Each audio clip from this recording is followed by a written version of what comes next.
मैं प्राकृतिक probiotic India में लेकर आया हूँ। इंडिया में प्राकृतिक प्रोबायोटिक था ही नहीं। हम जो खेती करते थे, हम 7 साल के ऑर्गेनिक खेती कर रहे थे, उससे प्रोडक्शन घट गया। हमने भी देखा कि प्रोडक्शन घट रहा है, अब हम क्या करें। लेकिन हम जहर नहीं डालते। हम कोई भी प्राकृतिक प्रोबायोटिक इंडिया में आया है तो इंडिया में प्राकृतिक प्रोबायोटिक अपने घर पे ही बनाया है। जो ऋषि मुनि 1000 साल पहले ऋषि मुनि खेती करते थे, वो जहर मुक्त खेती करते थे। उस जहर मुक्त खेती करने का वैदिक फार्मूला जो था, उसके माध्यम से खेती की जा रही है, जो ऋषि मुनियों ने दिया था। ये 100% प्राकृतिक जहर मुक्त खेती है। मैं इसमें कोई भी रासायनिक, कोई पेस्टिसाइड, किसी भी प्रकार का रासायनिक पेस्टिसाइड नहीं डलवाता। न डालता न डलवाता।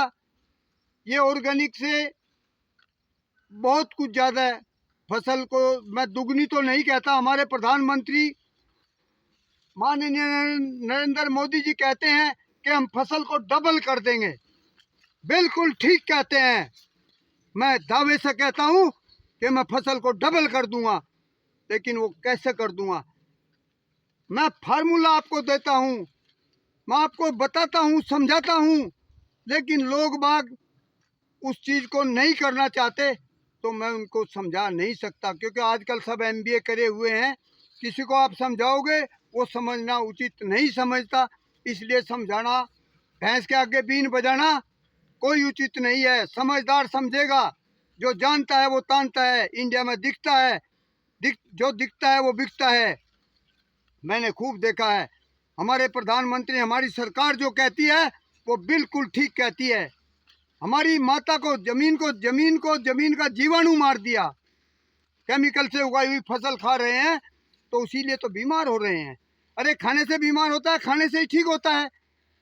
अब मैं उसको क्या कह सकता हूँ। ये जहर मुक्त खेती करिए और इससे आपकी फसल भी डबल होगी। मैं ज़्यादा, और आप भी स्वस्थ आप जो है, आप भी स्वस्थ रहेंगे, मस्त रहेंगे, अपने काम में व्यस्त रहेंगे। बस मैं ये जानता हूँ। किसी को अगर संपर्क करना है तो मेरा नंबर लिख लीजिए, 9520 70 72 87 91 87 91 70 72 76 9520 70 72 76। बस मैं ज़्यादा क्या समझाऊँ। प्राकृतिक प्रोबायोटिक डालिए, जहर मुक्त खेती करिए। और प्रधानमंत्री का कहा हुआ बिल्कुल ठीक कहता है कि मैं आपकी इनकम डबल कर दूंगा। इससे डबल इनकम होगी। आप स्वस्थ रहेंगे, मस्त रहेंगे और अपने काम में व्यस्त रहेंगे। Thank you, thank you. जय हिंद, जय भारत।